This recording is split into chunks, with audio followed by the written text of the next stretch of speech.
ladies and gents, football is coming back. And like Bear even has said, the fans have won. We have won. I'm not looking as depressed as the other day because guess what? The fans have won. And I never thought I'd say it, up to Chelsea, because you know what? Those fans stood out that ground today, told them what's what, and got the job done. So who knows? Tottenham to fall out next. I've heard that City have said that they're leaving. Apparently shit is going down, and I can't be more happy because you know what? It's been so long since football needs to regain some power in the sense of fans, because us fans are the people, the hearting beat of these clubs, and these owners ain't got a bloody clue at the top. So like it says at the bottom, bye Super League, but more importantly, bye Levy and Ennick, because they have got to be next. Yes, Philip, look, I'm happy, Philip. It's a bloody miracle. I just after yesterday, I thought the world was ending, but it's not, because us fans have all banded together and we've actually sat here and got the business done. So we're loving life. I've also heard that Woodward has resigned as well. That's what I'm saying. Ennick is next. And if you do want to get on the show tonight, we're just all coming together because I am buzzing. And tonight with me, I do have Finley.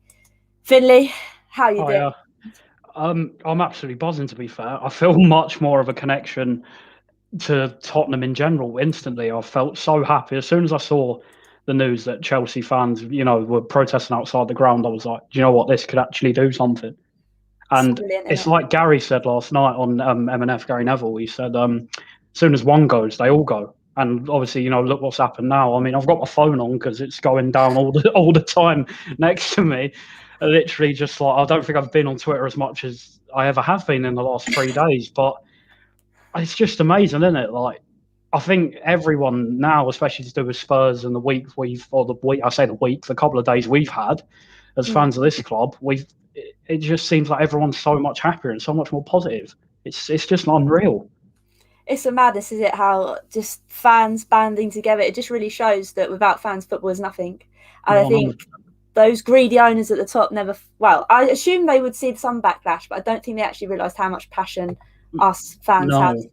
No, apparently it come out that Levy was like, he underestimated the backlash from the fans. So I was like, well, what did you expect? You're taking a club who Bill Nick built from the ground up, essentially. You're taking all that history. You're taking the Lucas Moura moment away in Ajax. You're taking away the memories from the fans who spent their life savings on trying to get to Madrid for the Champions League final.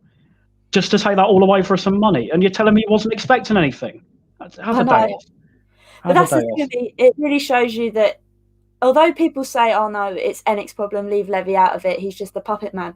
But how can you lie through the skin of your teeth like that? You're just as bad as them, and I think it's disgusting. We've got Dad in the building once again. Woodward resigned, have it, and I hope Ennick's next. I hope they are gone out the door as well, because I don't know about you. As much as I'm so glad we're out of the Super League, they need to be next. They need 100%. I've not been their biggest fans at all. I think I've said this. A lot of people that know me know that I would have said that 3 or 4 years ago in 16-17. We were 3 signings away, in my opinion, from being the best team in England by a mile. And we stood still. The board stood still, didn't invest, and now look where we are. That's obviously a different conversation to have at a different time, but I think they have to follow suit. I've heard as well the Juventus chairman, Andrea Agnelli, is going as well tonight, or he has gone. So it's all coming together just at the right time, and it does just show that, like you said, the power of the fans. It really should never be underestimated again. No, exactly that, and that's the thing. I feel like they kind of all thought we'd just hide and carry away because they think money talks. But in actual fact, it's football fans that have the bigger power over it. And the one thing I hope that comes from this is that something's put in place. So like in the Germany League where it's 50% owned by fans, something like that needs to happen, because I know we joke about it and the fact that obviously this was probably the same kind of thing in a sense, because lots of people have came out and said, well, this was the same when the Premier League was formed.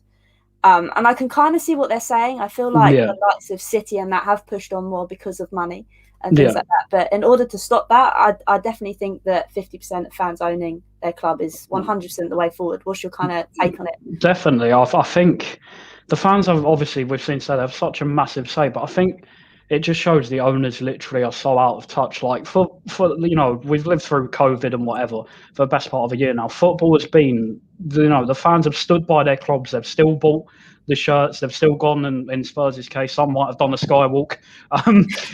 They've still bought Sky Sports and BT Sport to watch their team. They'll still do it even when they're not allowed in the ground. And it's people's form of escapism from the world we live in right now, which isn't the best. I don't know if I'm allowed to swear on here, but it's not the best.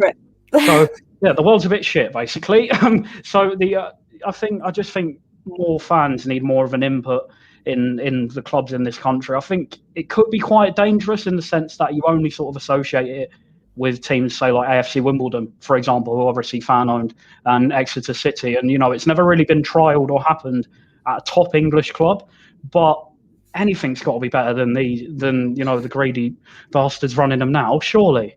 Exactly that. I mean, look, I'm not gonna lie to you. I've sat here and I've tried to get behind ENIC and all this, because like people say, oh, but you've got a lovely stadium, you've got lovely facilities. Well, this tonight kind of proves what we've seen over the last 24, 48 hours, why this was done and why nothing on the pitch in terms of play. We've got so many dead wood players in our team, and like you rightly said, I'm gonna don't feel get like me started on that.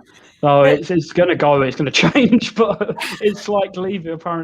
Apparently, in the Athletic, there was a report today or yesterday that was like apparently 10 plus first team players would have asked for a move had Jose still been here, and it's like that's the reason we are so shit. We have players that should have left 4 years ago, but they're still here because he doesn't know how to sell dead wood, and he never has done. No, but that's not the thing that he doesn't know how to sell Deadwood. It's the fact he won't take a loss on Deadwood. I think that's the key message to point out. He's good at bargaining a deal. Obviously, we've seen the likes of Kyle Walker-Peters going the other way and Højbjerg coming in. I can't discredit him for that, but I also think that's going to bite us on the bum in the future. But regardless, he just won't take a loss. I mean, we've got Danny Rose, and I think it was disgusting what he did the other day, putting his head out the window and asking why the media are here and stuff. Like, come on, mate. Like, you need to earn your place in the team, and it's the same with Dele Alli. It's really starting to grate on me. But what was your kind of take on obviously Jose leaving? I think timing was very poor. I said at the time, I phoned, my first instinct was to phone my mum and dad, who both used to be season ticket holders years ago and lived a stone's throw from the ground, which is why I'm a Spurs fan. So I phoned them, and me and my dad both said the timing, give him till at least, if he loses the final on Sunday, if he got to the final and lost it, then yeah, fair enough, okay.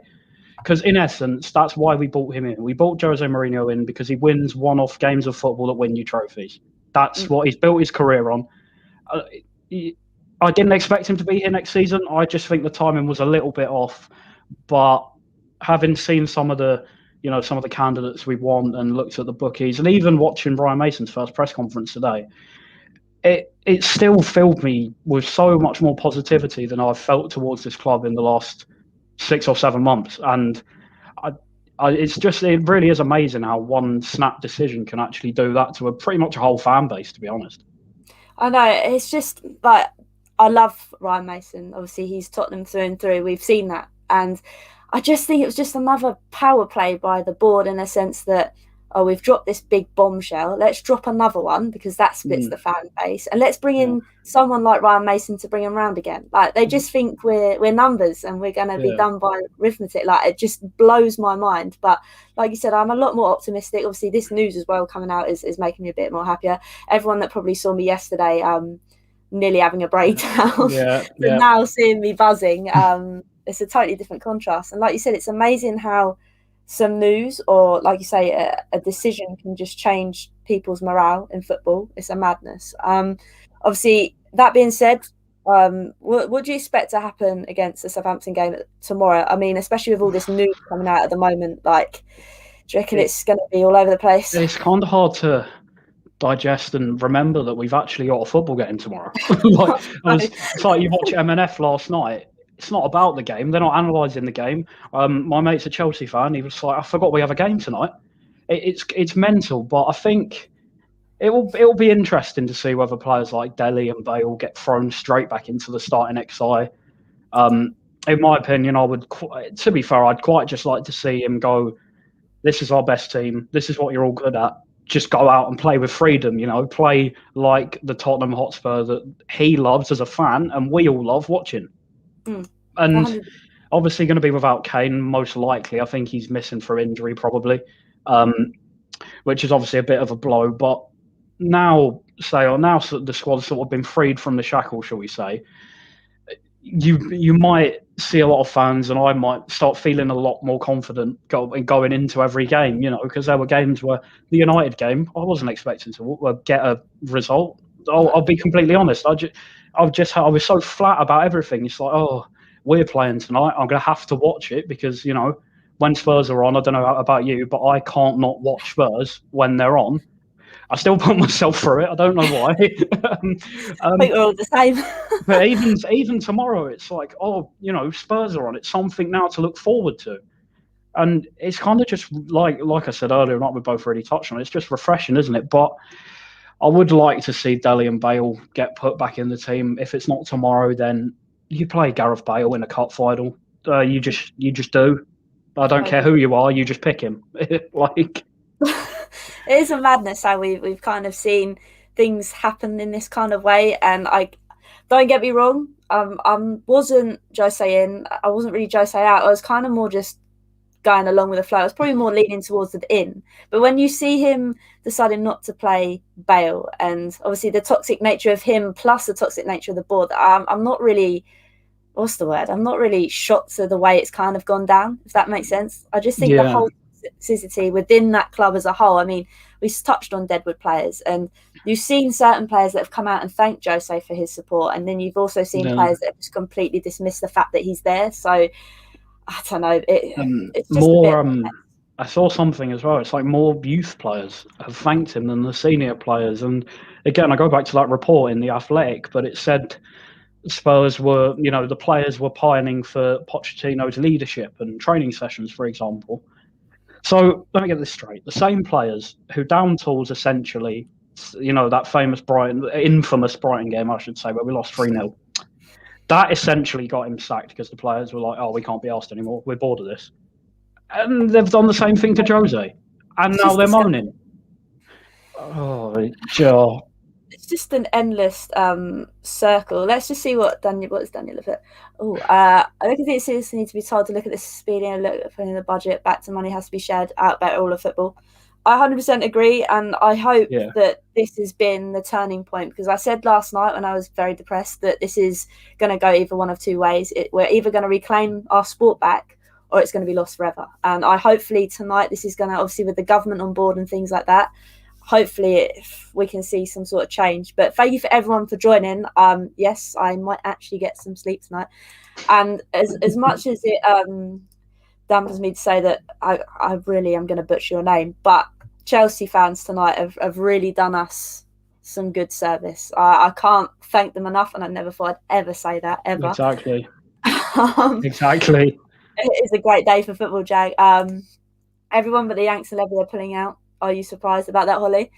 No, not really. And I like the fact you said Levy, because he is also the problem, and I'm fed up of saying Enick all the time when I get told off for saying Levy. He is the problem, and I'm not. Do you think how much debt that stadium has got, or how much debt they say they've got? This is like a massive payout for them. Yes, Jade, it is a great day. Tuesday's my new favourite day, but I hope obviously this is resolved tonight. Do you think obviously there is a thing coming out that teams are holding a meeting tonight?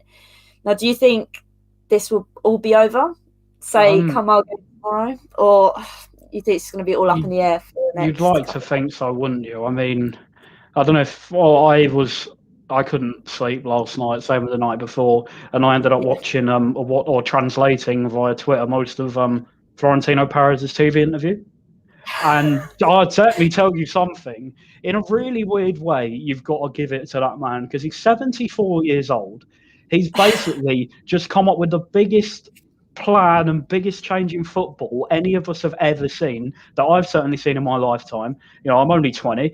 And he's basically just said to anyone that don't agree with me, all right, I'm still going to do it anyway. And we know it's all, it doesn't take a rocket scientist to work out it's money motivated. He's doing it to fill the pockets of Real Madrid, which could they spend 100 million odd every season on any decent player that has a 20-goal season or something like that. They've robbed us blind with Modric and Bale in the past. The only other decent thing we ever got back off them was Van der Vaart, who happened to turn out to be my favourite ever Spurs player. It's like with him at the head of it, you just don't know. But he couldn't even name Spurs. He forgot we were in it. I was like, mate, what are you doing? Oh, mate, it just baffled me. Phil, now is not the time or the place. I've just got over it. Please do not try and banter me with the ESL theme song. But yeah, I think the thing that really shook me back was the fact that he said 16 to 24-year-olds aren't interested in football anymore. I'm thinking to myself, pardon? What are you smoking? Like, it just shows you how untouched he is. Yeah. That's the difference. They're not even not interested in football. They're priced out of football.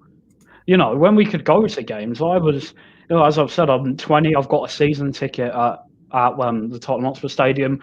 I was paying extra money to go to the European games. I go and watch my local side, my non-league side when Spurs are away. I'll go to watch games of my team, my mates' teams. I'll spend 300, 400, or 500 quid a season on just other football tickets on top of my season ticket. And, for him to say we're not interested in it, it's like I said earlier, it's an escape for 99% of football fans. It is an escape for them to get away from their life and their issues they have Monday to Friday. You can go to Walcott, Northumberland Park or Park Lane on a Saturday in Tottenham and you just feel connected with the 60,000 other people that are there now.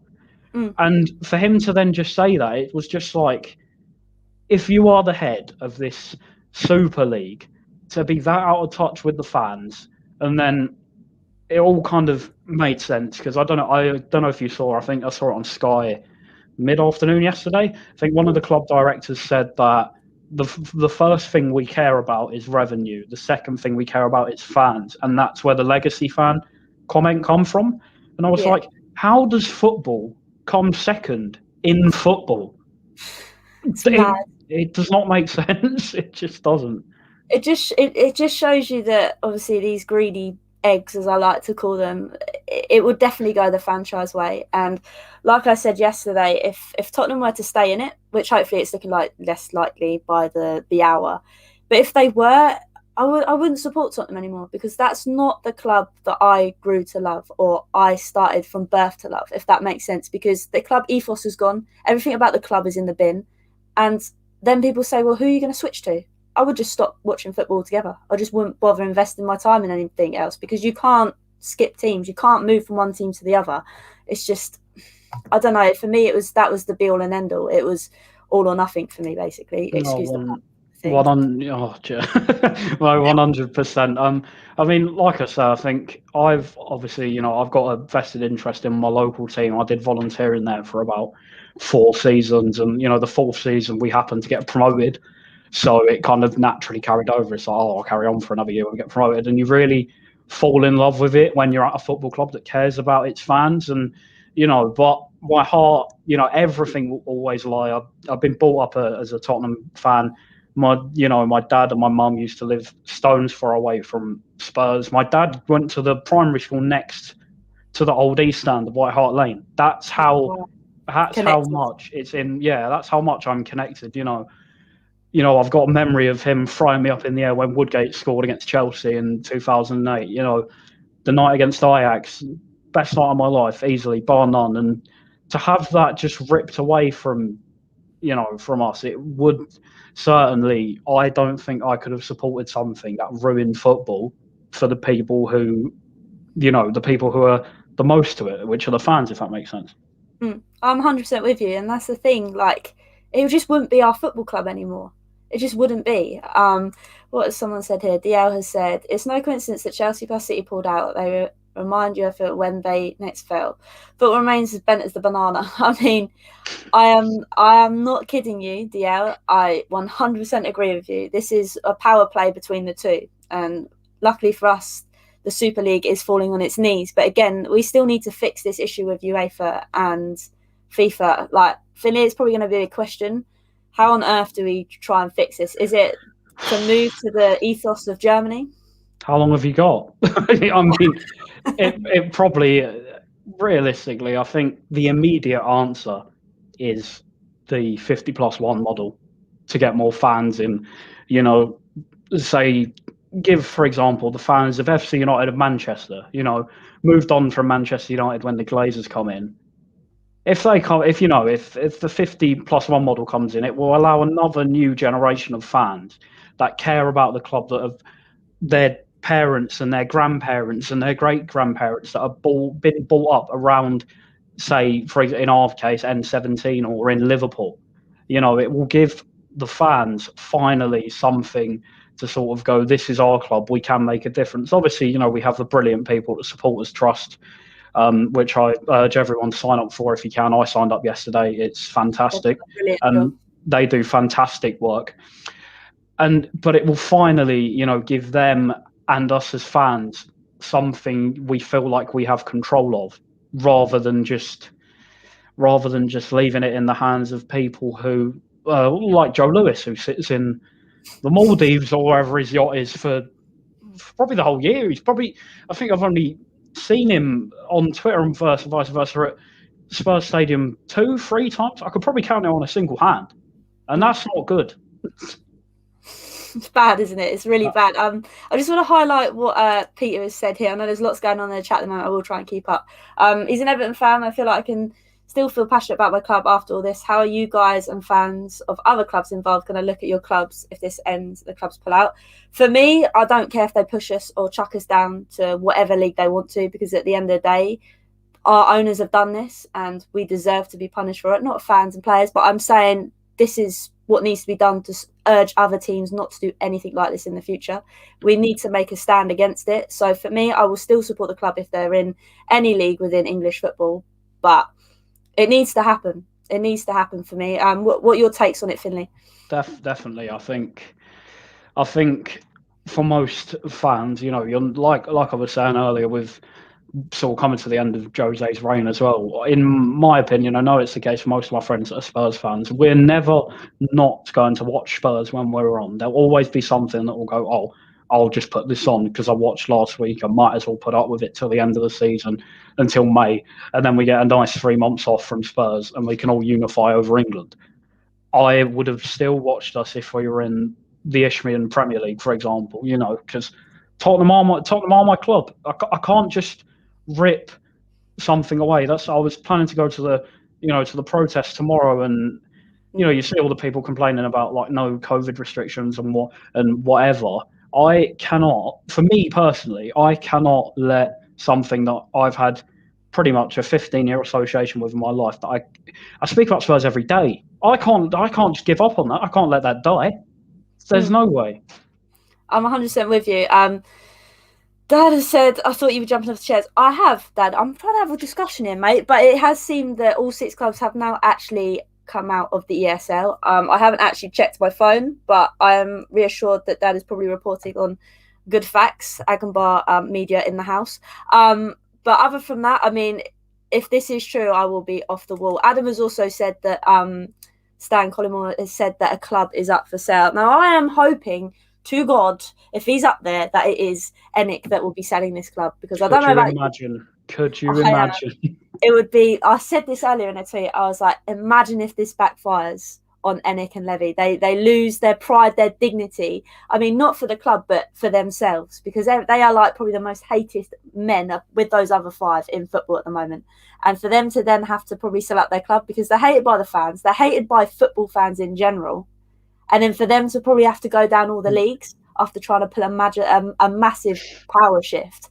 Oh, it's going to be the icing on the cake. It really would be sweet revenge, wouldn't it? It would be our biggest slice of humble pie I've ever had. But imagine if it is, especially, all right, fair. We've got a brand spanking new stadium and a training ground. Yes, they're in the trophy cabinet already. We've heard that one before. But that's all that's all they've given us. Like I was saying, after 16-17, I thought we could have easily been the best team in the country had we invested. We didn't. We stood still, and now we're light years behind where we were then. And unfortunately, you can only point the finger at one man, and it isn't the man who got fired yesterday. And it isn't the man who got fired 18 months ago.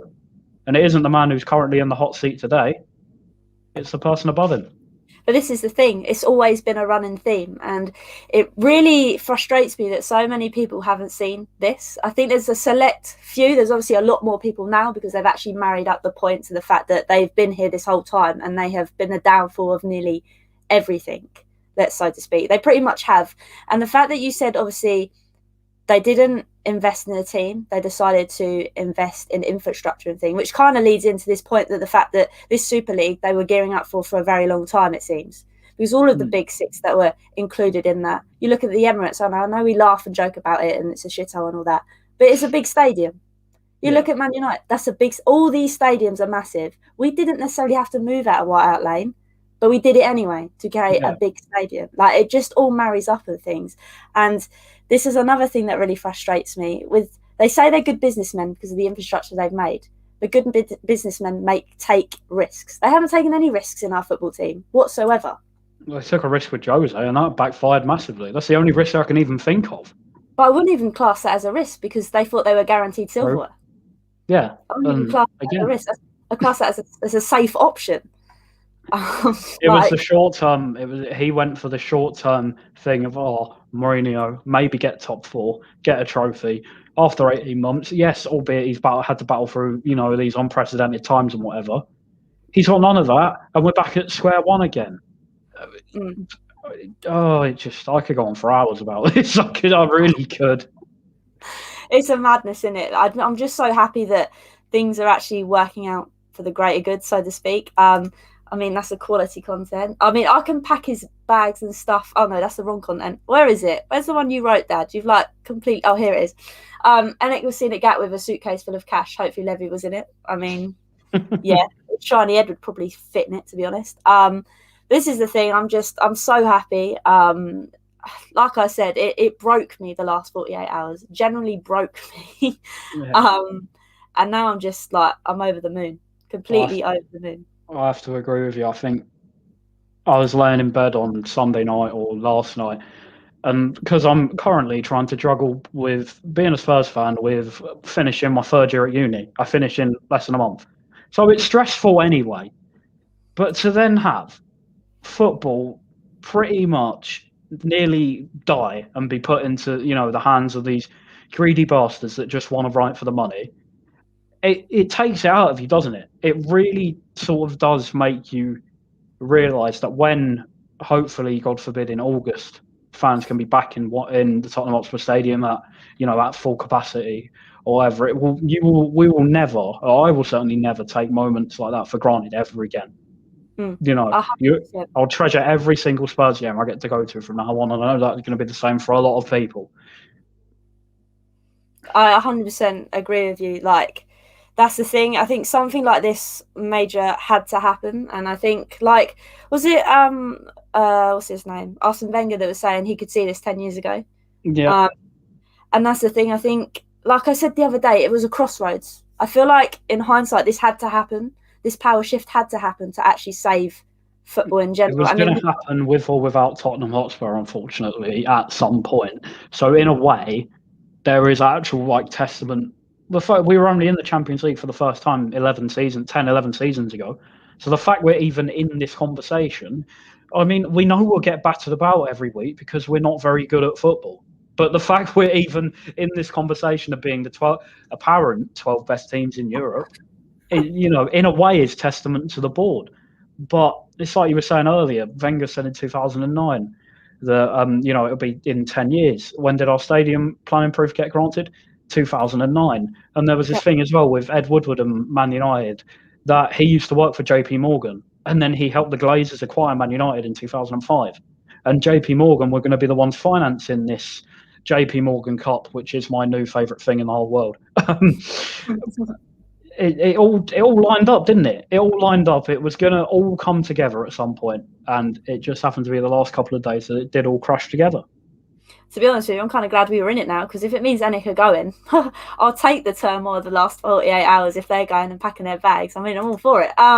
We've just had a question from It's Heslop. How do we get Enick and Levy gone? Who would you want as permanent manager? Now that is a question. That's a good question. Who would you kind of take? So, ironically enough, as I was speaking about it earlier, I was like to my mates here at uni, I was like, if we're still in the Prem, my top five, somehow I've got a top five. I'd go, obviously, Nagelsmann is first, but I feel like Bayern Munich might just beat us, to him. Secondly, I would then go for Hasenhüttl. That might be a little bit controversial with some people. Say that. Not at all. Oh, I'm not coming back on this show ever again. No, it's only because I don't like him. Fair. Him, Hasenhüttl, Nagelsmann. I'd quite like to see Eddie Howe or Nuno, maybe. But it's one of the things that just, at this point, I genuinely don't know who is a good fit for Tottenham. I know who I want to be a good fit, and that is Nagelsmann. But, he's perfect. He's a young manager. He's basically Poch when we first got him. He's a young manager, likes building up young players.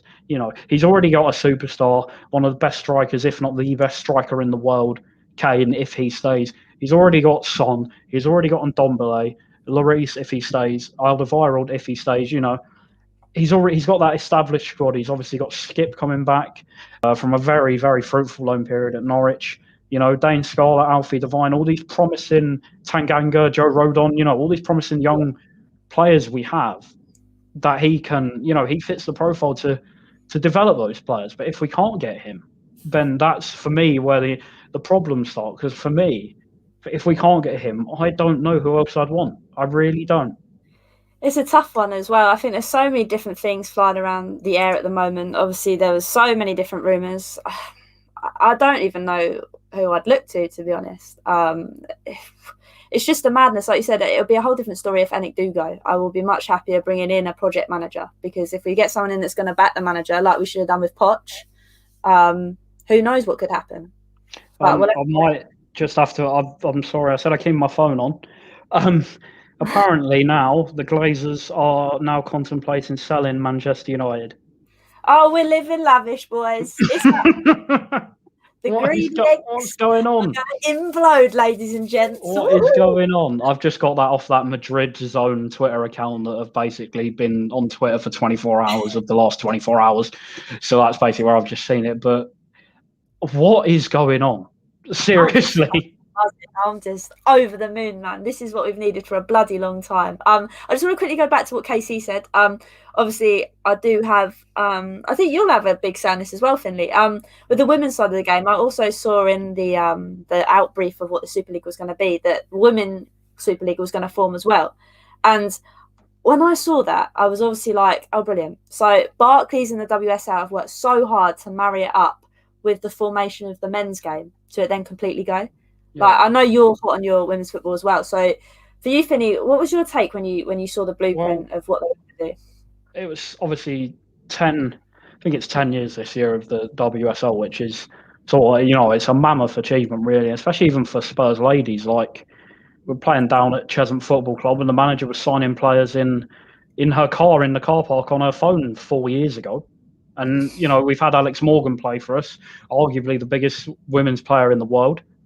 We're in this WSL, and as you say, to them being a new WSL, as it probably would be, to have that all taken away, especially after we're not doing the best in the league at the moment. We won late in the weekend in the Women's FA Cup, I believe.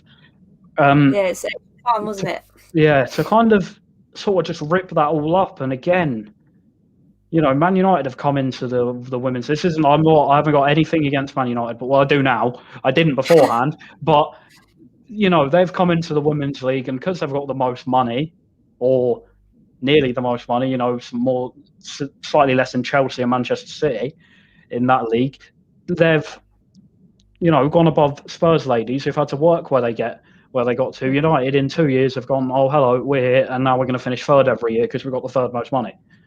So then, just move the game. But just to move the game away from even the girls that have worked so hard to get their teams into the WSL. I think that for me, it would have sadly got brushed under the carpet a little bit. But yeah, I think it would have just been really sad for me just to see all the hard work that, Spurs women especially had put in the last 10 or so years to get to this point. To see that kind of all brushed away again for money is just sad, really. It is really sad, and I think a lot of people aren't really, what's the word? They're not really on the sites or on the radar of women's football, so to speak. And okay, with sponsorships and deals and stuff in this Super League might push the perspectives of it. But when you think about what it's doing to the men's football game that's been here for so long, to damage it so early on in the progression of the women's football have done this couple of years would just be completely wrong. And the fact that you talk about Man United and money into the women's games and stuff, I can totally agree with you, because obviously nearby me, I used to play for Southampton, but they broke away from Southampton because obviously Southampton got relegated. So that kind of happened. And then there was loads of other sister teams that started forming up. And then obviously when Southampton got promoted again, there was hindsight that they'd take back over the team that I used to play for. But instead, they opened up their brand new Southampton Saints. And they kind of tried to do the same that Man United did, which was try and pay their way into the league. But luckily, because the WSL stood by their ground and said, no, it has to be this X amount of money, which is kind of wrong in a sense, but it's also not, because you need to earn your place to be in the WSL. So I totally get what you're saying, and I think it's quite nice to actually talk about the women's game as well, because like I said, I don't think many people really understand what the game has come to be in that kind of sense. No, definitely not. And I think it just gets brushed under the carpet. I was having a conversation, ironically, with the Billy, who I do my own podcast with. I'll shout us out again, I'm sure. But it's at Lily White Corner Podcast if anybody wants to follow. I couldn't resist. I was just having a chat with her this afternoon, ironically, while this was all started, before it all kind of kicked off, that however wrong it might be, people just won't listen and don't care about the women's game. You even see that with, say, for example, Alex Scott getting a job at Football Focus. Great, she's got a degree. She's actually qualified to do it. And people still take the time out of their day to go, oh, no one cares. Well, you clearly do, because you've just you've taken time to say no one cares. But that I don't want to get too into that at the minute. To be honest, I'm too happy. I can't really say much. I'm too happy about this Super League going down the toilet. It's amazing. And I just want to quickly touch on, because obviously we spoke about, Tottenham shouldn't have been there on merit. The same with, I think, not that women's football shouldn't have been on there on merit, but some of the teams that would have been asked to have gone there wouldn't have gone there in merit as well, if that makes sense. I think it was just an easy way to be like, oh, we can probably make a lot of money of this, because let's be honest, if this Super League happened, it would definitely have been franchised in a couple of years by the Americans, because they're the best at franchising. I'm not going to even sit there and say they're not, because they are.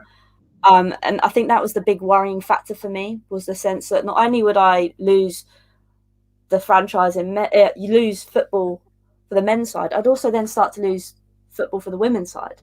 And that for me just isn't the way forward. I think franchising just isn't going to work with football in general, because there's too much at stake for that to even happen. 100%. No, I agree with you completely there as well. And you see things like the refs would have been mic'd up like they do in NFL and in basketball to explain their decisions. And, it wasn't getting too far from a point where you could see games, Super League games, being played in America, being played in Qatar, places like that would have the biggest audience, but don't actually care about what's going on. Exactly. And we're leaving us. We're England's tiny compared to those countries and the different continents, but it's where you have to give credit to. Annoyingly, don't want to say it again, but you have to give credit to the Chelsea fans, because they've all turned out tonight and they've all gone, do you know what? No, our game and our club is not dying, is not going because of some greed. And fair play to them. Them of all clubs might have just saved football. And I still can't believe I'm saying that. I know, and I know that Charles in the chat is a massive Chelsea fan, and thank you. I'm still not putting you back on the Harry Kane statement, though. I'm joking, mate. It is good. I'm still waiting for Spurs' statement as well, to be honest. I can't wait. And I wouldn't be surprised if Levy and Enick are still trying to hold on with a scrape of their fingernails, if I'm going to be brutally honest, because that's just the way they are. And us Spurs fans have seen it for too long. And this has really awakened some Spurs fans to actually sit there and think, oh, wow, I've been mugged off for so many years. It's also awoken fans that didn't really know, not even fans of Spurs. One of my perfect example is one of my friends today. I was speaking to him and he said, I always try and look on the positive side for your board and your owners, but I can't see it now. And I was like, well, I have been telling you this for the last 2.5 years, but, I'm more than happy to accept it now. But, it's a hate to say I told you so situation. It's like you say, we've been seeing it for years and now finally everyone realises it. I know. It's just the way that this, I'd never want to sit through this ever again because it's proper killed me off. But the fact that we're coming to the light of it now and coming to the end, and the fact that those bald-headed prats at the top might soon be gone, makes me even happier. I mean, I don't know where this will go for us. I don't know who's going to come in and buy us. It's just, everything's just fabulous. I'm not going to lie. It is. The world's good again. The world's, for the first time, like I said earlier, for the first time in 6 or 7 months, I feel like I have a connection with Tottenham Hotspur Football Club, and that makes me so happy. I just can't stop smiling. I'm looking forward to the League Cup final on Sunday now. Yes, we're still probably going to lose about 8-0 because our players aren't very good. But as fans, we are now looking forward to that. And we're now looking forward to August when, fingers crossed, we can be in grounds. We can back the team. If the owners are still there, we can slate the owners in our thousands, which I think will happen if they're still in by then. Yeah, I'm with you. I mean, Adam's just sent me something saying nothing to come by way of communication from Tottenham Hotspur tonight. Well, that doesn't surprise me. If they set me up for happiness and then drop me off a cliff again, I swear to God, I will be straight down that lane tomorrow holding my banner out because I don't think I can ride through another wave. It's just, how can you have the likes of Chelsea leaving and Man City leaving? The only reason I can see them staying is because they're in so much debt. That's the only way that they're probably like, oh, I don't know, should I not? And we've seen it countless times that they don't care about us. I said with the likes of teams today, it was a bit like I said yesterday with the film Mike Bassett. If you've got a problem, Mike, stick a note under the door and they won't look at it. It's the same with these kind of owners. I know we've seen a different turn of things tonight with City and Chelsea, but do I think Daniel Levy and what's his face will just shut the blind? Joe Lewis. Joe Lewis, that's it. I think those two eggs will just pull the blind, probably. He probably can't get any phone reception on his yacht in the middle of wherever it is. He probably doesn't even... Bloke probably didn't even know we got to the Champions League final until like a week before. Do you know what I mean? Just... If this all comes together, that Enoch do go, it will genuinely be like the biggest reset and the biggest connection of all Spurs fans I think I'd have ever seen. I feel like the division with Jose and now the division with Super League, I feel like it's all going to come together. It had to break to then reform back together. And I think that's the lovely thing. We all love Tottenham, we do, and we all have different opinions. That's just the way life is. But for this to happen, I think it will just bring everyone back together. And especially, like you said, just before everybody's allowed back into the stadium, hopefully after this COVID rubbish is gone, it will truly show that even if fans aren't there, you can't undermine us. I think that's the biggest thing to take from all of this. 100%. And I think I'm even still, occasionally scrolling down Twitter now, and apparently there's still going to be a protest tomorrow against the owners. I personally was only going to go if it was against the Super League. I can voice my opinions on the owners on Twitter and whatever. Only Levy's going to be there at the game tomorrow. He won't think anything of it. He'll just be, okay, you got what you wanted this time, but in 5 years, we might try again. If we're still in charge, we might try again. We might try and screw you all over, even though, he's seen the backlash. And to then just sort of imply and not say, but apparently he underestimated it. He didn't expect it. What else did you think was going to happen? Seriously, did you think people were going to sit there and let custodians of the English game, stalwarts of English football, did you really think that the fans who've supported these clubs for generations, did you really think they were going to sit there and let it die? Not a chance. It's just the pure arrogance. That's the thing, the pure arrogance of it, to sit there and come out with this. Like, it blows my mind. Just to slightly change the subject, Peter Duggan has come in with change the topic to improve the Premier League. Do you guys think it would be better if they decide to experiment with semi-automated offside in England and try to put over VAR offside in the Prem? Oh, I don't know. It's an interesting question. I think the biggest problem with VAR at the moment is the Eggs trying to officiate VAR, because it's still leading to controversy. That's my main issue with this whole concept of VAR. I don't really know what your kind of take on it, Finney. Do you know what this automated offside thing is? Not too sure. I can't lie to you. In terms of VAR in general, I was all for it when it first came in at the World Cup. You see people go over in 2018. You saw the pitch side monitors being used properly, and you think, do you know what? This might work. We know the standard of officiating in this country has got more and more appalling every single passing season, which is why no English referees go to the the Euros, go to these big tournaments for international teams, and it gets to a point for me where situations like the Man United game the other week, where Cavani had that goal ruled out, Brentford in the FA Cup semi-final, where Ivan Toney was. What else is he going to do? Cut his arm off? And obviously the most memorable one that's benefited us in the quarter-final of the Champions League, obviously when we got to the final. At that moment, yes, I admit I was very happy and I was buzzing, but you look back on it and you go, that's not clear and obvious, and it obviously states in the rules that it has to offside now. Well, I mean, they probably changed it, but the last I knew, the offsides had to be clear and obvious, and it got to a point where when you get all the lines out, the red lines, the blue lines, whatever colour lines they have these days, that's not clear and obvious. Right. Just stop. Just stop. 100% with you. It's just, for me, it's causing more talking points than good. That's the trouble with it. Adam, I'll tell you what, right? When this happens and there is a party at the goal line bar, I'm taking Harry Winks with me, mate. He's coming along. I won't be chucking him over the skywalk, man, if it happens, because I'm over the moon. I will make him have some gin like I did at Christmas. It's happening. I blame Alan Sugar for selling the club to a toxic organisation. I mean, it's a tough one. Yeah, that's bold to say that.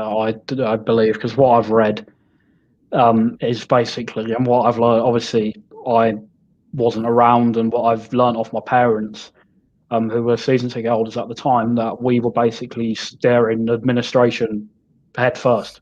We were, we could have done a Leeds and things like that, but that's literally all I know is we were spending slightly too much money on players, and the club wasn't in the greatest state, and we were staring the administration in the face, which is why Enoch and Levy come in. I can't give you any more background context to that. That's literally all I know. But in that aspect, if it did save the club from administration, if it means we still have a club here today, then he doesn't have a part to play as this, as far as I'm concerned. You might think different. It's a tough one. I think the trouble is there's no real background check. I mean, we saw it. What was that club that there was a club that sold their club and it nearly went to pot, didn't it? I can't remember what club that was. Oh, yeah. Oh, I also can't remember, and that's really bad.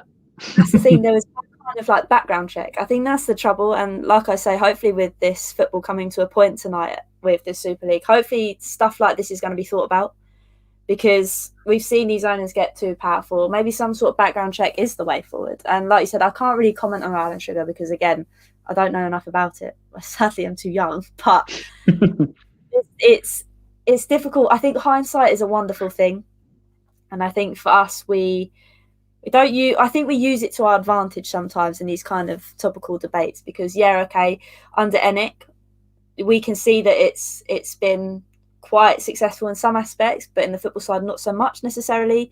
But like you said, it probably saved us from administration. But again, we've seen all this happen. We haven't. The only era we've lived through is Enoch.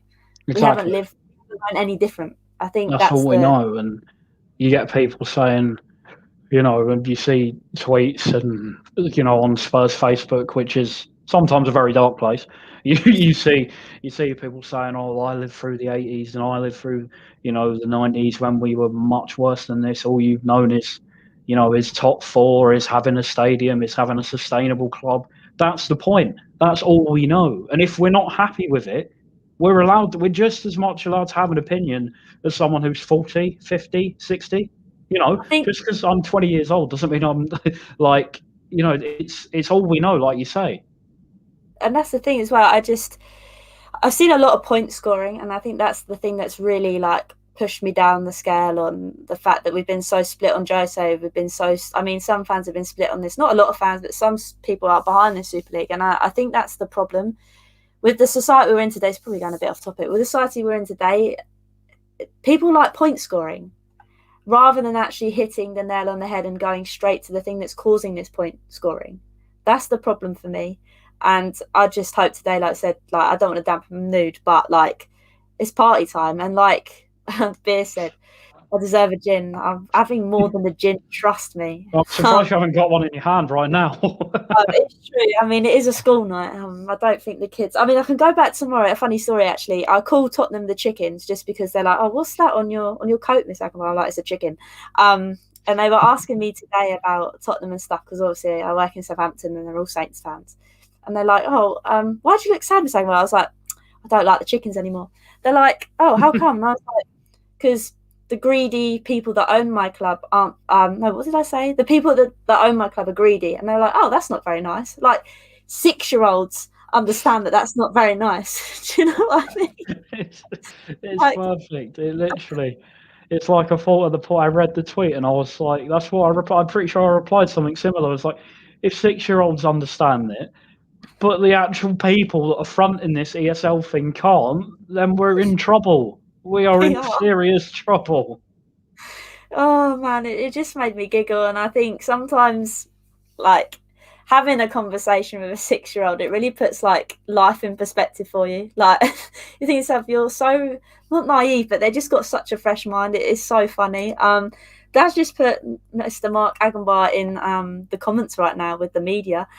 Two executives have just resigned from Spurs. Hope it's Enick and Levy. Oh my days. Oh, could you imagine that? So I've literally just seen that and thought I'm going to go on Twitter.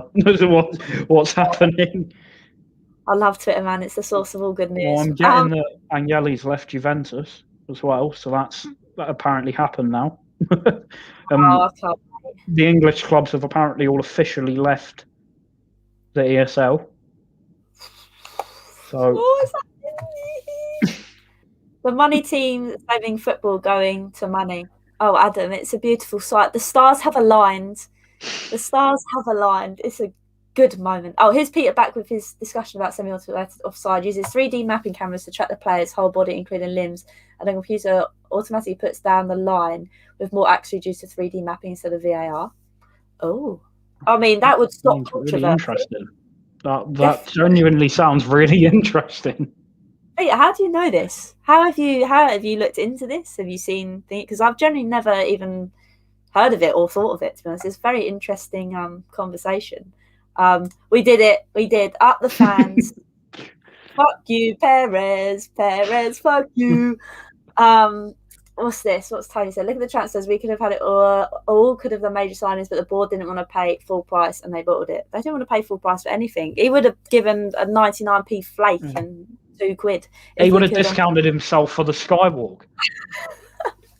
Let's be honest. And I'm sitting here doing it, having done it last week, having paid £39. He wouldn't have paid more than a tenner. No chance. He did it at a good time as well because it was wasn't it like 50% off or something ridiculous? Yeah, and I was like, I was saying to the person I did it with, I was like, could you imagine? So we did it a week ago yesterday, so last Monday, and I was like, could you imagine if we did it yesterday? Like, how mad that would have been. Like my sister was supposed to get it for me for my birthday, and obviously with COVID and stuff, it just hasn't happened. And I said to her, "It's good job I haven't, because Jesus Christ, I don't know if I could. Like, I'm glad I've got a harness on. Let's put it that way. I've been like landing straight off the skywalk. I mean, Harry Winks is going off the skywalk at some point, hopefully. But what's this? Heard that Perez is about to get sacked. Fuck off, Perez. Perez, off. Oh, it's all coming together now, isn't it? It's all Oh, coming together. they tried to pull their power shift and it hasn't worked, and it's backfired. It's It is lovely, chat. literally, it is a case of the shiny, new, expensive toy gets thrown out the pram the minute it stops working. And I'm so here for it. So am I, man. It's a good time to be alive. Maybe not so much yesterday or the day before, but it seems Sunday like night it's. certainly wasn't. Yeah, that is very true. I mean, what a time to drop it as well. Like, what was it, 11:30? Something Yeah, ridiculous. I was somehow Come still up. I don't know how. I know I just finished my foot champs games or something stupid like that on a Sunday night on. because I'm already prepping for team of the season. And then you switch on. You go on. I go on my phone. The European Super League is happening. Well, no, actually, because it broke through on Sunday afternoon, didn't it? And originally, and I was in the middle of a game of Monopoly with my flatmates here. And my mate was like, "Oh, there's a European Super League," and I was like, "Oh, we've heard this all before. You know, we've heard this with Project Big Picture and everything." And I was like, "There's no way we'll be in it." And then Sunday night happens, and then it's like, "This is a proper remember where you were moment." You know, April the 18th, 2021 will, still be a proper where you were moment. You know, I was No, yeah, somehow character. watching it on TV. These last 3 days have just been mad. It's like a soap opera. Like, my life's never been all over the place ever. The elite of the elite are getting told fans of football. The Super League is more this I can't read than the Champions League match versus Barca. And you have the imagine and you can't read. I can't read it. It's like I've been drinking anyway. I'll take my dad on the stadium tour in May. I'm so happy to go now. Chris, I mean, it's a beautiful surname, as I keep saying. I am so happy for you, Chris, because I tell you what, I've been waiting to go on the Skywalk for ages, and I just was done with football in general. So going to the Skywalk was never going to happen. But like you said, I'm intrigued to what's going to happen next. Like I say, I hope we're going to get absolutely ridiculed for it. And I hope the owners are done in more, to be fair. They need to be slapped with a massive tax from the government. Owners definitely need to be done in more. Like we say, the clubs, I don't really mind if Spurs decide to get kicked down to, the National League. But ultimately, you shouldn't be punishing the fans because it's not our fault. You should punish the people at the top of these clubs and go either right. You have to either do this 50+1 model that we've been talking about, or give them something, give them a fine that will actually really hurt them. And I'm not talking about 200 grand, for example. Give them something meaningful that will go, do you know what? We made a proper mistake here and this will never, ever happen again. That's the thing. I think this is a massive statement to everyone that's owners in football. You can't do this. This isn't a thing and it's not warranted. Casey, no, I've never met Chris. This is why I was so intrigued by his surname. There's not many Akenbars about. And the fact that his name has Akenbar in it, no, we're not brothers. I'm waiting for the Skywalk next. Oh, you can have Sell It Down it next year. Oh, thank you, man. I appreciate that. I'm a bit more bubbly than I was the other day, it must be said. And that being said, obviously, I'm still intrigued and I want to only go full speed with this if we definitely pull out. But I was debating whether I was going to do Hollie's Hotspurs tomorrow on the Saints game. I mean, lots of people know I hate Saints with a passion. So this game tomorrow is kind of a big game for me. But I was contemplating not doing it because obviously with this Super League rubbish flying around. But if Ennick not if Ennick decides to leave, but if we actually get the go-ahead that we have left the Super League, I'm more entitled to do it because I'll actually be happy for once. Peter, what's Peter said? You can look up online. It notifies linesmen immediately as well. It keeps up with the play and catches offside straight away with the sends a signal to the wristwatch. I mean, as long as it's on, I'm happy because obviously when there was goal line technology fault, the watch didn't work. But I don't know. It's really interesting. I might have to Google this, to be honest. It does. It seems really interesting, to be fair. And you see, the amount of people that are against VAR, it genuinely might be a decent alternative. I appreciate. I mean, we've tried VAR, and it's not going to work with the standard of reffing and the people trying to organise it. Exactly. That's only half the battle. VAR is only half of it. You get the people reffing it, but that's another story. In it. Oh my days. Real fans should be ashamed over Perez. Preach it. I think we all are. Yeah. Whenever you do it, thank you, Tony. I appreciate that. Scott, any monetary fine eventually hurts the fans because the owners will pass the expense of the fine down to the fans. If the team are sent out of the Premier League, the fans will suffer. I mean, it's true. We will suffer if money's gone. But again, like, I won't have to put up with ENIC and their shameful lying ever again. Like, I just want them gone. I just think if they're going to step away from the football club, you shouldn't necessarily fine the football club. You should fine the owners that have done this. Because like Finney said, we haven't chosen to go to a Super League. That's the thing. But for me, drop us down the leagues, whatever. Because at the end of the day, like, yes, it's not the fans' fault, but it sends out a bigger message to owners around the world that are thinking of doing the same to get a financial gain, if that makes sense. Also, I've just seen something down in the chat box. Perez releasing a statement at 10:30. Oh God. What? Why 10:30, man? Why can't you make it so I don't have to stay up till 10:30? Jesus Christ. He actually left. Manchester United's executive vice chairman steps down as teams begin to leave the newly formed European Super League. Oh, exciting! It's mental. That's what it is. I love it. Boris Johnson was the main culprit behind the demise of the Super League. Up the Boris. So Woodwards has fallen on his sword. Why hasn't Levy? I don't know, Sue. I'm going to go down there and headbutt his bald egg. Hey, Hals, even if you don't have confirmation that tomorrow there will be protests of scale of Chelsea down the Emirates last night was planned on Friday and Leeds yesterday too. I think we're planning one as well tomorrow. Sadly, because of work and everything, I physically can't make it. But if there's one at the weekend, I will be there. I will be there regardless if we're in the Super League or not, because ENIC need to go. I think that's the main aim of this now, to keep riding the momentum to get them gone. I think that's just what we need to do. One thing, if the Six would drop down the league, that wouldn't be fair on the lower teams. This is another thing to consider. You get that completely. It would stop. You'd stop any teams sort of developing, as it were.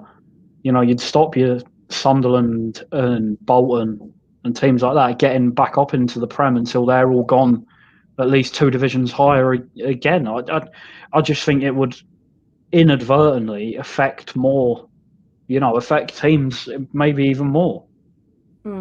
It's a tough way to look at it unless we start on deducted points. I don't know. Like, as bad as it sounds, I couldn't necessarily see us getting relegation, if that makes. I mean, I probably jinxed it now if this was to happen, but you know what I mean. I couldn't see us falling into the Championship, if that makes sense, if we were deducted points. And maybe that's one way to stop it and ban us from being in the UCL for so many years or something like that, just to be like, okay, well, we noticed that if we drop you a league or so many leagues, the standard competition is going to knock other teams away. I don't know. It's a really hard one to kind of try to master, if that makes sense. But I think something drastically needs to happen. United in crisis. Preach it. I am so happy for United fans. I am so happy. What's this? Peter's back. They should also swap VAR pitch side monitors to give the referees phones instead, in my opinion. That way the field ref will have say on every VAR decision. Yeah, I mean, I feel like I need to do some more research into this. I feel like you're VAR guru, Peter, if I'm going to be honest with you, like the guru. We should protest at Wembley. I reckon City will do the same, to be honest. Does anyone have the authority to fine the owners individually in England? In Spain, in Spanish football, the board members are personally responsible for the club losses. I mean, that's I don't know if you have any input on this, Finn. I wouldn't know, to be honest. I wish someone was, if there isn't already somebody. But yeah, to be honest, I wouldn't know, because they'd be getting up with a very, very busy phone tomorrow morning if this is the case. I mean, you never know. Maybe this is what the government are pushing for. The fact that now they are buckling under pressure to leave the Super League. Maybe the next move is to fine those owners and fine them that way. I really don't know. Deduct 20 points each. That will make Arsenal ready. Like, now is not the time for banter. It'll probably make us relegated the form we're on at the minute. Rangers got relegated to the lower leagues a few years back, and now they're back up. This is what I mean. I can see I can see both sides of the story, if that makes sense. It's just really difficult who's going to make that decision, but something needs to be done.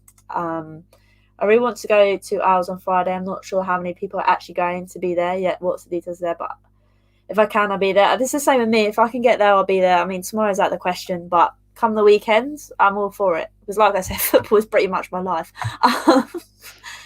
They should do a transfer embargo. I mean, we've been doing this for so many years anyway, so it wouldn't be any different.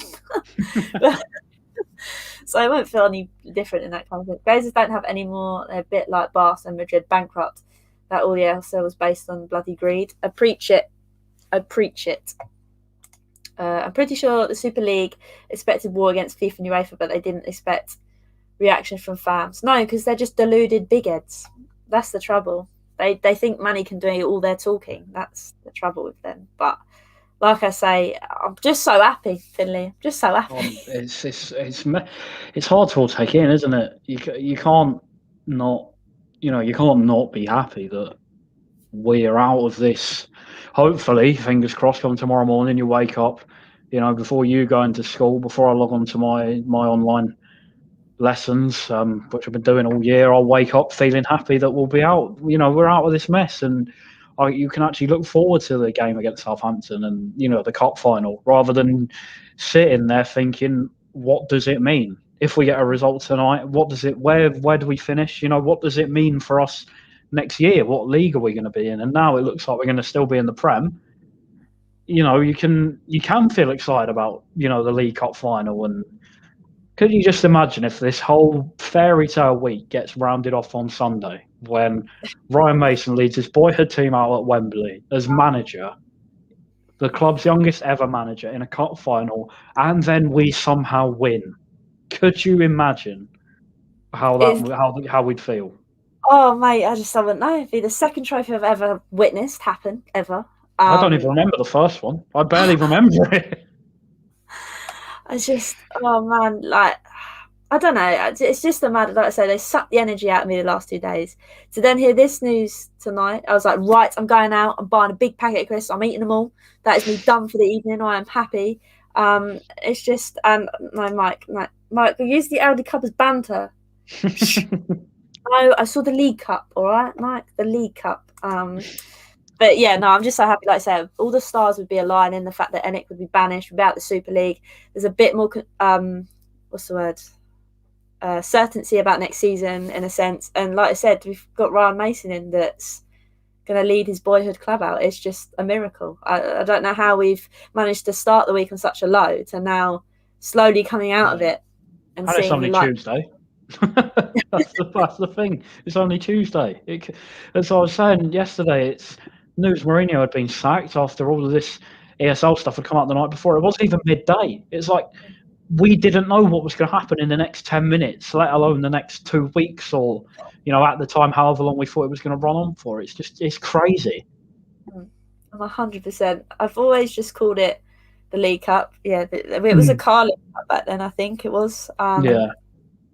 But yeah, no. I want to thank Finley for coming on tonight. Obviously, this was pretty much spur of the moment. Like I say, the other day I just couldn't have guests on just because I just wanted to air out my thoughts. But obviously tonight you don't want to be celebrating by yourself. You want to be depressed by yourself, but you want to be celebrating. I saw this come up on Twitter, and I was like, do you know what? I'm going to jump at the chance because I'm so happy. I've got no one really to talk to at uni about it, so I'm going to jump on and just try and just be happy. And obviously, thank you for having me on. It means a lot that you've had me on. Thank you so much. No, it's all good. I mean, Philly does do his own content as well. I mean, you need to all check it out because it is quality. Go and plug yourself. Legend. It's happy days. It's at Lily White Corner Podcast on Twitter and Instagram. My handle is the name you can see on the screen. At Finley Chung 10. I also do have another account that you'll probably see pop up from time to time because I just slate people on and hopefully won't ever get found if I get a half decent job one day. But that's my own problem. But yeah, no. As Hollie said, it's just been good to really just get just to be happy and talk to another Spurs fan that feels exactly how I do. It's a happy day, isn't it? It's just a happy day now. That's the thing. I need to get my thoughts out yesterday, but it's great to sit here and talk to someone when something goes good. And it is important to talk to someone when things are bad. But yesterday I was like, I don't even want to flash this around everywhere. I just want to get it out and be like, look, if you want to come talk to me, so be it. But today I was like, no, we need to get this out there because all of us football fans need to unite. And that's what we've done. So it's a great thing.